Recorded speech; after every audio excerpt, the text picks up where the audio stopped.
Welcome to the History of European Theatre podcast, and thanks for joining me on this journey through millennia of theatrical history.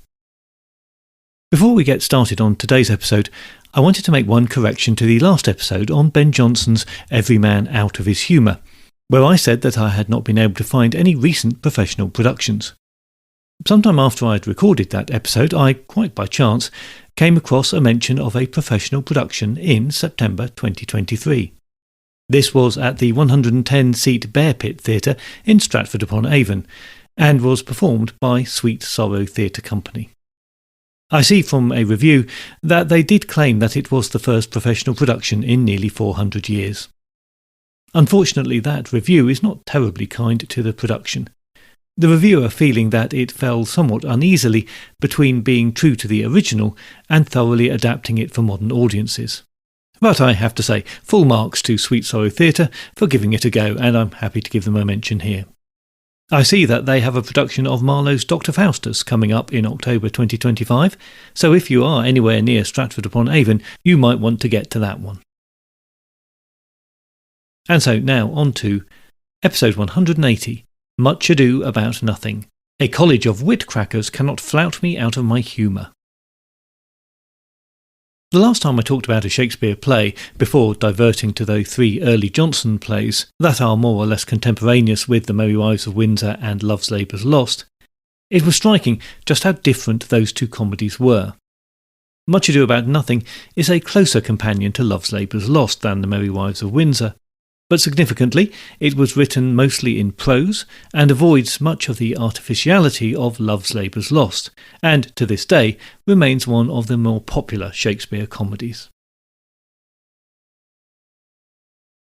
Much Ado About Nothing is thought to have been written in 1598 or 1599. A year or two later it was published in a quarto edition, where it was claimed to have been sundry times publicly acted. It was in this edition that Will Kemp is mistakenly mentioned where Dogberry enters, so we know that he took that part. And that also helps fix the date, as Kemp was soon to leave the Lord Chamberlain's men. Fellow player Richard Cowley is also mentioned in a similar way, as Verges, the other member of the Watch, with a significant role.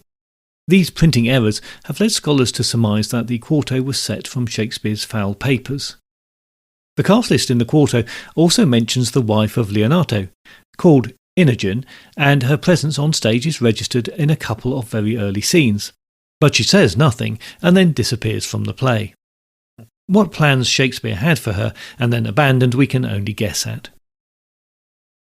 This quarto edition was the only edition published before the play appeared in the first folio, where it follows the quarto with a few corrections and amendments, presumably from a prompt book copy.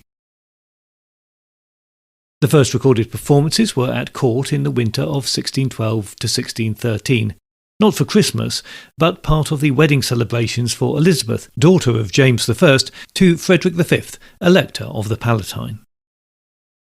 Although the details of the celebrations are quite well documented by various of the attendees, we don't have precise dates for the theatrical performances, which were just a small part of some very lavish celebrations. Frederick arrived in London on the 16th of October and was accompanied with his retainers and was accommodated with his retainers in Essex House. Plans for the marriage before the end of the year were disrupted when Prince Henry, James's oldest son, was taken ill and died of fever in early November, and a period of mourning was duly observed. While the couple waited for the nuptials, a Scottish faction at court saw the death of the heir as marking a shift in the political alliances necessary to maintain the union of Scotland and England, and they put pressure on James to call off the wedding. He resisted and brought the marriage forward, with an espousal ceremony held on the 6th of January and the wedding on the 14th of February. Elizabeth wore a gown of black satin to mark her continued mourning for her late brother, but trimmed in silver and gold. The plume of white feathers that she wore in her hair prompted a fashion craze in London that season.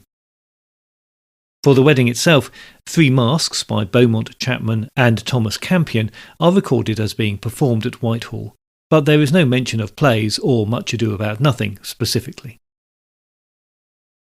The story of Hero's supposed infidelity and Claudio's accusations is based on a very popular story that Shakespeare probably knew from several different sources. It appears in Ariosto's Orlando Furioso, written in 1516 and translated into English in 1591, and in other French and Italian versions, but also on stage as part of A History of Ariadante and Minerva, which was performed at court in 1583, and Fedele and Fortunio, an adaptation of Il Fedele in 1585, probably written by Anthony Munday. The plot threads featuring Benedick and Beatrice and Dogberry and Verges are Shakespeare's own invention, although a debt to The Book of the Courtier, translated into English from Castiglione's Italian original in 1561, for the courtly banter should probably be acknowledged. The title of the play, where at the time nothing would have been pronounced noting, works on several levels. The plot is contrived around a lot of overhearing and gossipy fun, and the title immediately conveys that sense of triviality. Throughout the play, there is plenty of references to noting. Claudio notes Hero's beauty, saying, "Benedict, didst thou note the daughter of Signor Leonato?" And then Claudio and Don Pedro both note Don John's trick to make them believe Hero is unfaithful. Benedict and Beatrice note the words of their friends that lead them to love.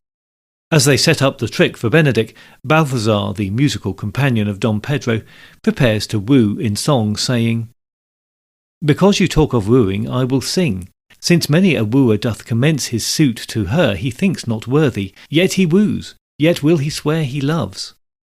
To which Don Pedro says, "Nay, pray thee come, or if thou wilt hold longer argument, do it in notes." And Balthazar replies, "Note this before my notes. There is a note of mine that's worth the noting."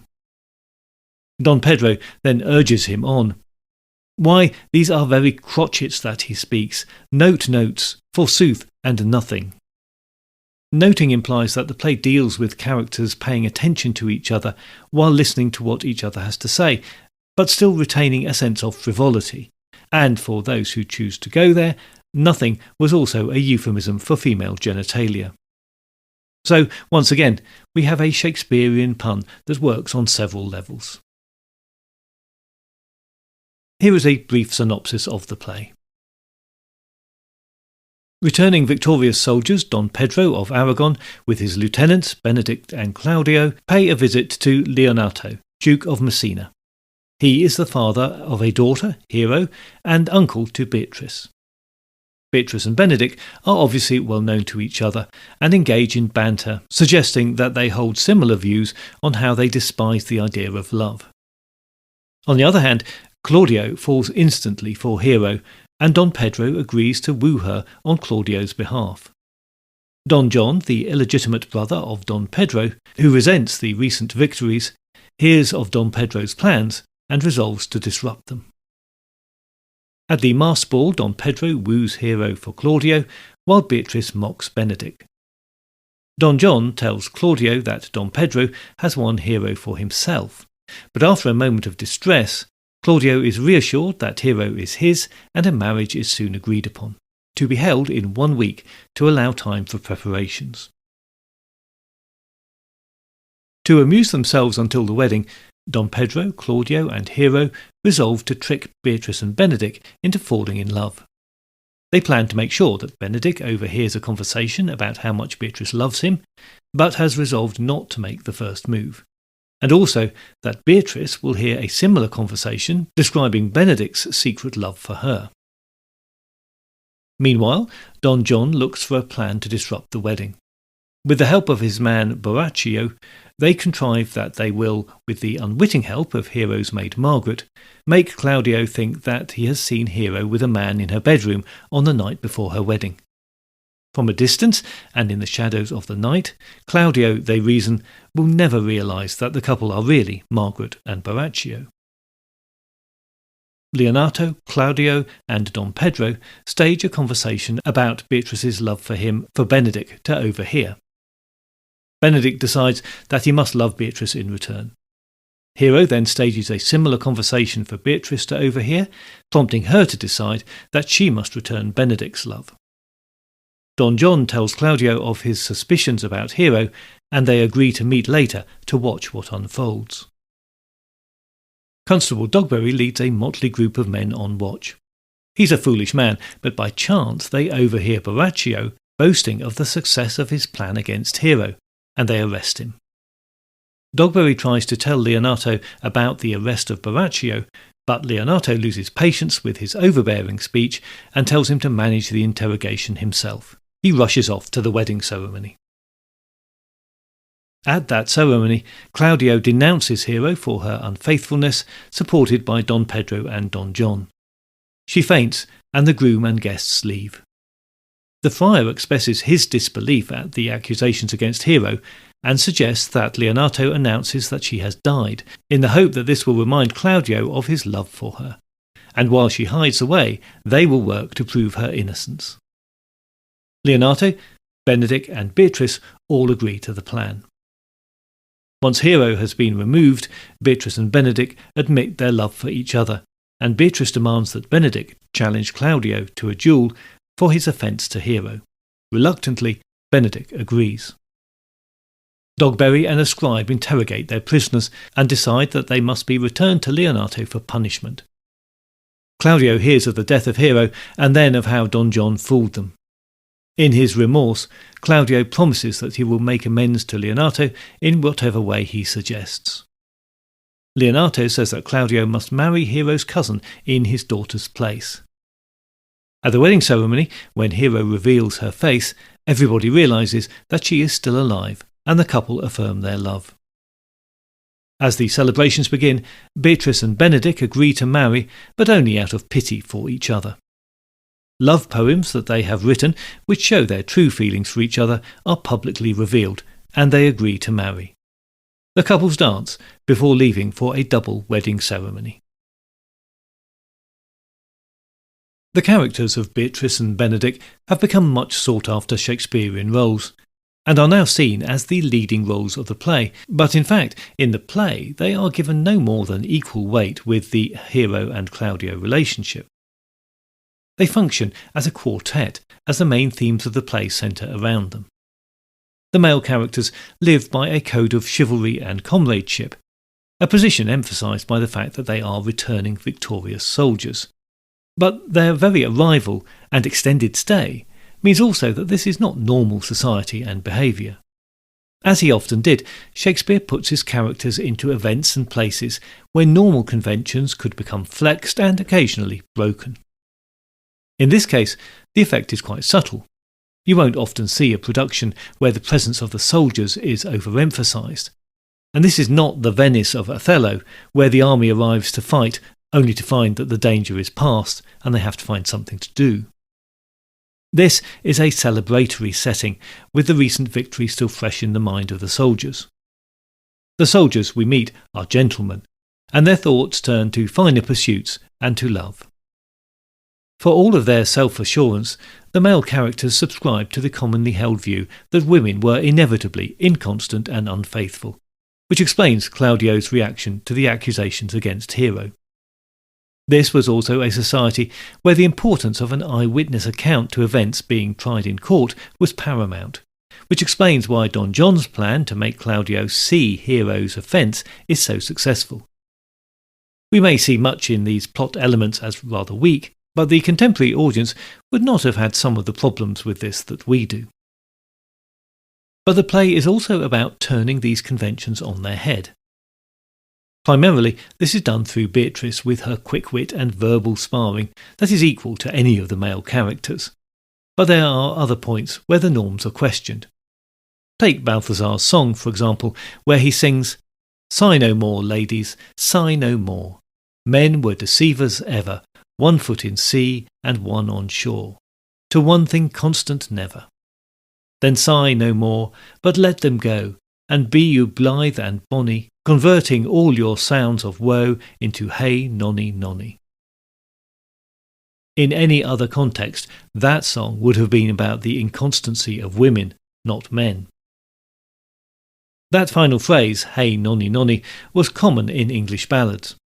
It was used as a bit of nonsense filling in a song, but it came to mean something like, "So there you are," or whatever. This song from Much Ado About Nothing is one of its most famous uses, and here also conveys the sense of light-heartedness and that nothing of great importance is going to happen here. Balthazar's song is deeply unfair to women. He sings that they should accept men's infidelity, to let it go and be bonny and blithe. That attitude is clearly not expected of men, and certainly not the attitude taken by the men in the play, where the spectre of infidelity seems to haunt them. And in response to the song, the hidden Benedick converts his dislike of the sentiment into criticism of the delivery. And had he been a dog that should have howled thus, they would have hanged him, and I pray God his bad voice bode no mischief. I'd have lief heard the night raven, come what plague could have come after it. Hero and Claudio are very standard romantic lovers, and it's worth noting that the name Hero would have been familiar to many from Marlowe's poem Hero and Leander, where the character is a straightforward romantic heroine. In Shakespeare's play, they fall quickly and completely for each other, face a challenge to their love, in this case quite a dramatic one, but overcome it in the end, and all ends with normality restored. However, in their case, they're very much the characters to which things are done, and they do not hold much agency in the significant moments of the plot. Consequently, we learn very little about them as characters. Benedick and Beatrice are presented as very much more interesting from the start. We hear that Benedick is fickle with women and unable to maintain romantic relationships. He tries to make a virtue of bachelorhood, saying that he will never convert to the love-sick man that Claudio has become. May I be so converted to see with these eyes? I cannot tell. I think not. I will not be sworn by love. I will not be sworn, but love may transform me to an oyster. But I'll take my oath on it till he have made an oyster of me. He shall never make me such a fool. Beatrice is similarly against marriage from the start, failing to see a prospect in any suitor, but her attitude is a little more complex. Perhaps because she recognises that marriage is an inevitability for her, and she sees everyone around her getting married, she seems a little frustrated by the situation when she says, "Good Lord for alliance! Thus goes everyone to the world but I, and I am sunburnt. I may sit in a corner and cry, hi-ho for a husband." Beatrice's initial assessment of Benedick, even before we have met him, is damning. Why, he is pride's jester, a very dull fool. Only his gift is in devising impossible slanders. None but libertines delight in him, and the commendation is not in his wit, but in his villainy, for he both pleases men and angers them. And then they laugh at him and beat him. The joke is that she is unknowingly saying this to Benedick himself, and he is, understandably, far from flattered. In fact, part of her assessment seems spot on, as his own witty riposts and dexterous conversations prove. But he is perhaps rather more gentlemanly than she is aware. Other than the verbal sparring, his behaviour is not ungentlemanly. What we can enjoy in him is the irony of his posturing about the perils of marriage, and of all the characters, he appears to be the most self-aware and able to learn from his experiences. And Hero's assessment of Beatrice's flaws runs deeper than just a reluctance to wed.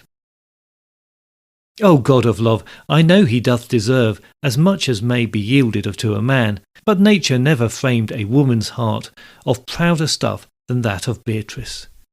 Disdain and scorn ride sparkling in her eyes, misprizing what they look on, and her wit values itself so highly that to her all matter else seems weak. She cannot love, nor take no shape nor project of affection. She is so self-endeared. Otherwise, Hero stays quiet on her views on marriage, and if there is a champion for wedded bliss, it's Margaret, Hero's lady-in-waiting. Her vision of marriage is one of enjoyment, albeit expressed in earthy sentiments. Of Hero's wedding gown she says, "'Twill be heavier soon by the weight of a man." Hero is shocked by the reference to her wedding night duties, asking Margaret if she is not ashamed. "Of what, lady? Of speaking honourably? Is not marriage honourable in a beggar? Is not your lord honourable without marriage? I think you would have me say, saving your reverence, a husband.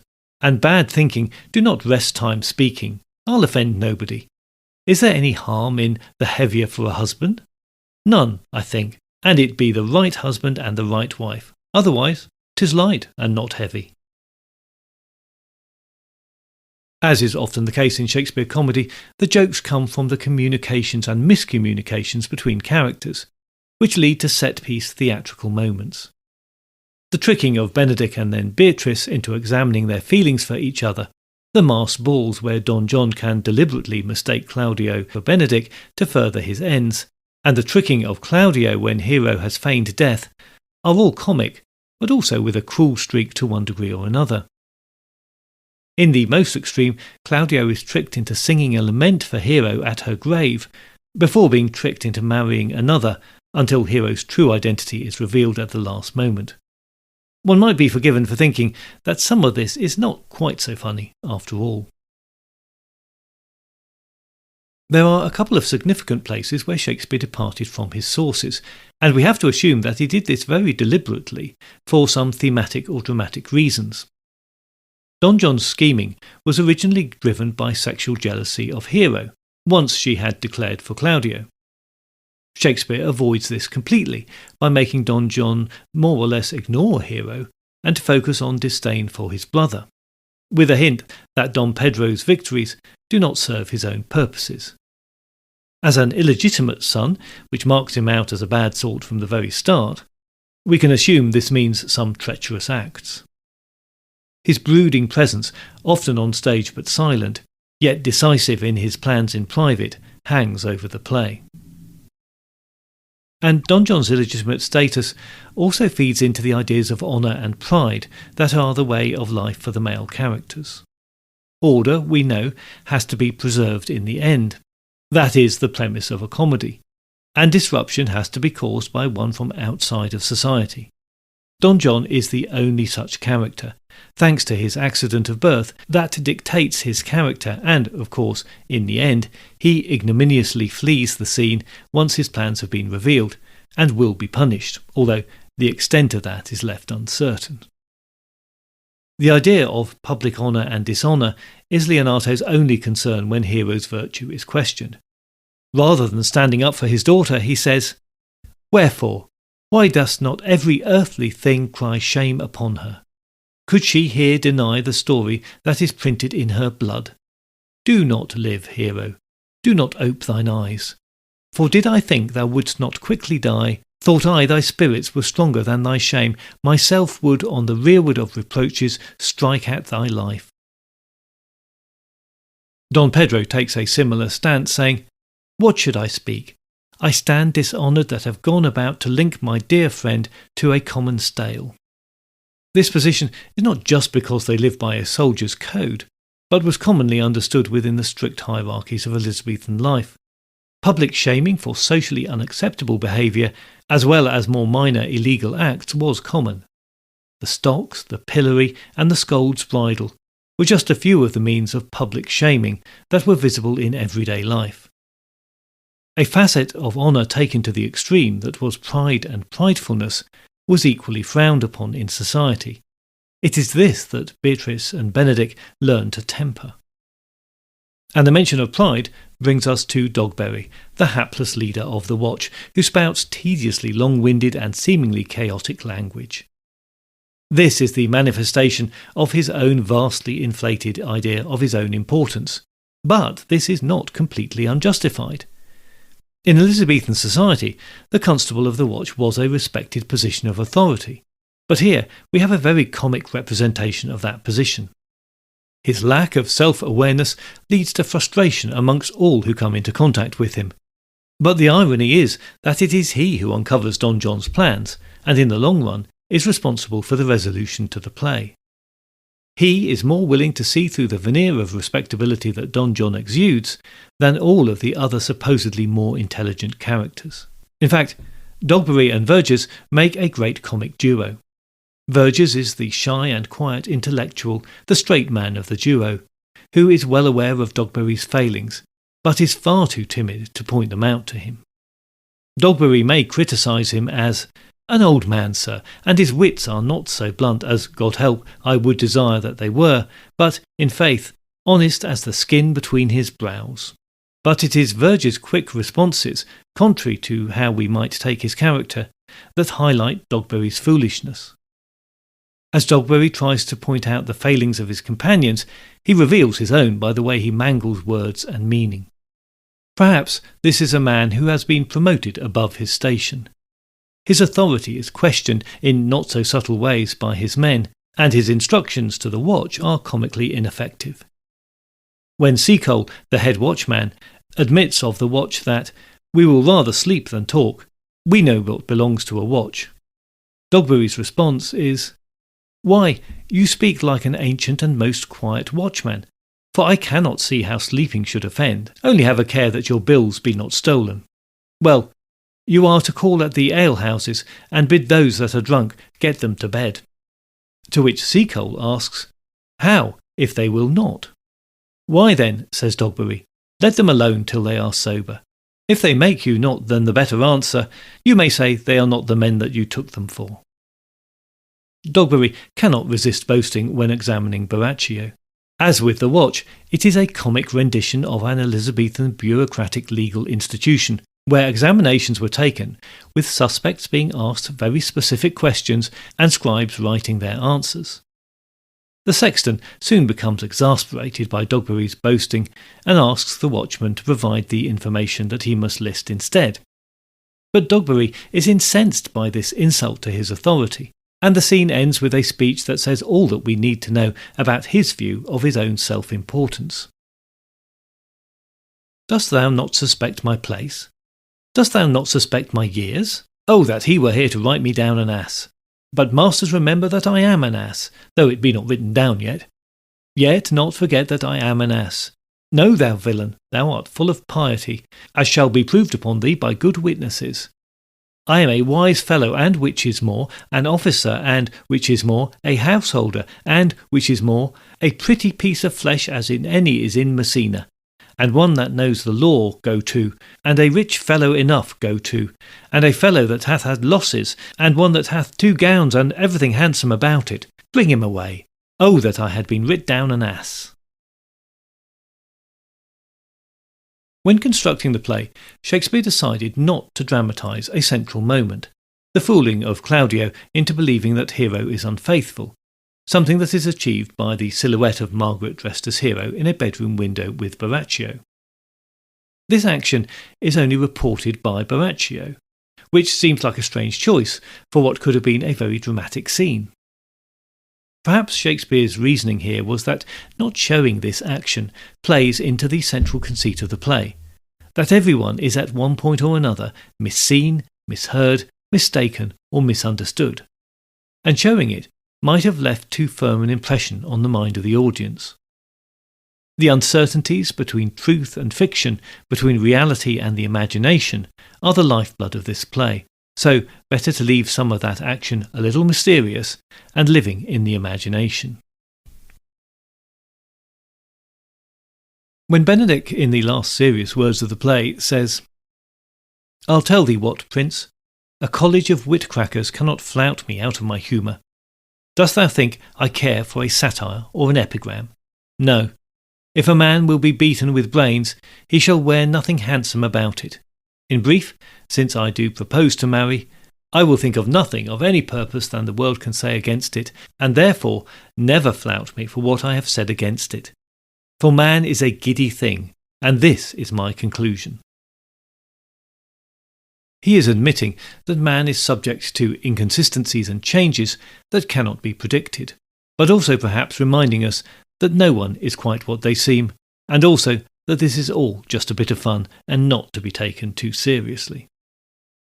Reality is an ephemeral notion in the world of this play, something that lies under the surface of the postures taken in public, which are often the exact opposite of the real situation. If we were looking at this naturalistically, then what is missing is a good dose of common sense. Some postures hide serious matters, like Don John's deceits. Others are harmless and, in the end, easily revealed, as Beatrice and Benedick soon discover. Although some critics have emphasised Hero's reversal of fortunes as a nod to the resurrection of heroines in the later plays, Much Ado About Nothing is most closely linked to The Taming of the Shrew. Beatrice is a more refined version of Kate, and both plays share the same expression of the male and female attitudes to love and the women's place in society, which is in contrast to the rather naive male attitude towards love and women. Much of the bickering between Benedick and Beatrice would not have been out of place in the earlier play, but Beatrice's response is very different from Kate's. Petruchio would surely have approved, but we don't miss his extreme treatments of Kate at all. Benedick is mostly a gentleman within the conventions of his time, even to the extent of challenging his friend to a duel in the name of his love for Beatrice. Close links to Love's Labour's Lost have also been suggested, with Much Ado About Nothing benefiting from the less refined setting and reliance on an understanding of the parodying of poetic styles that cloud that earlier play. There is certainly a hint of the verbal sparring of Beatrice and Benedick in the various pairings in Love's Labour's Lost, and some, including the Royal Shakespeare Company no less, have gone as far as to present the plays as a pair, Much Ado About Nothing being the lost Love's Labour's Won. It seems likely that Much Ado About Nothing remained popular since its first production, with the focus quickly moving to an appreciation of the roles of Beatrice and Benedick. When William Davenant produced a combined version mixed with Measure for Measure in 1662 called The Law Against Lovers, he only used the Beatrice and Benedick characters from Much Ado About Nothing. In his personal copy of the first folio, King Charles wrote Beatrice and Benedick across the title of the play, and it is their repartee that is said to have been a significant influence on the comedy of the Restoration period. The original play was revived alongside these adaptations, surviving through the 18th century, with a production in 1748 being particularly significant as David Garrick played Benedick for the first time. It was a part that became one of his signature roles, and one that every actor then wanted to play. So the roll call for Benedick's is long, really far too long to mention individually, but of particular note is John Gielgud's love of the part, which he first played in 1931 and maintained at regular intervals until 1959, when he was aged 55. And of course, for every Benedick, there has to be a worthy Beatrice, and Ellen Terry, Maggie Smith and Sinead Cusack head a very illustrious list of names. The play has been adapted into several operas and at least one musical and one rock opera, but none of them seem to have left a very lasting impression. If you're looking for a film adaptation, then there have been several, including recordings from Shakespeare's Globe and the National Theatre, and the BBC's 1984 offering. But my guess is that Kenneth Branagh's version from 1993 is the best one to head for. Much Ado About Nothing comes very close to the top rank of Shakespeare comedies, but it is not insignificant that it has not garnered as much critical commentary as Twelfth Night, As You Like It, or that technical comedy, The Merchant of Venice. Any dislike of the play centres on the character and actions of Claudio. He does not, for many, fulfil the criteria of a comic leading man, and we either have to hold him and his attitudes with disdain, or excuse him as a man of his time, which of course is what he is. On the whole, we would like to see more criticism of his role from the playwright, but this is not the only problem. For all of their witty banter, the tricking into love of Beatrice and Benedick is a thin plot device, and, as I have found, the success or otherwise of a production depends very much on the chemistry between those two characters. When we can see and believe from the off that, of course, they do really enjoy each other's company and are in fact perfectly matched, and that, like a Jane Austen novel, a coming together is inevitable, then we can find this strand of the play mostly believable and, I think, immensely enjoyable.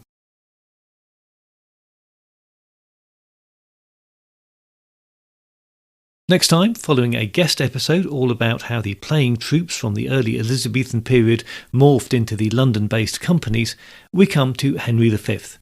For Shakespeare and his contemporaries, a true high point in English history, as the English army and the young king take on the might of France and give them a good bashing.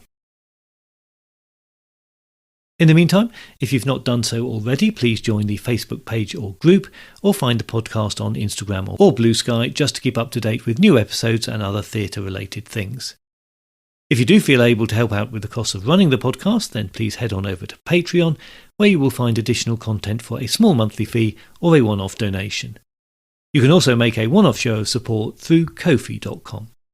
I look forward to your company next time, but if you do have any comments or concerns in the meantime, you can contact me by email at thoetp@gmail.com or through the website, where you can leave me a voice message by clicking on the microphone icon, or you can write to me on the contact page. That's all at www.thehistoryofeuropeantheatre.com.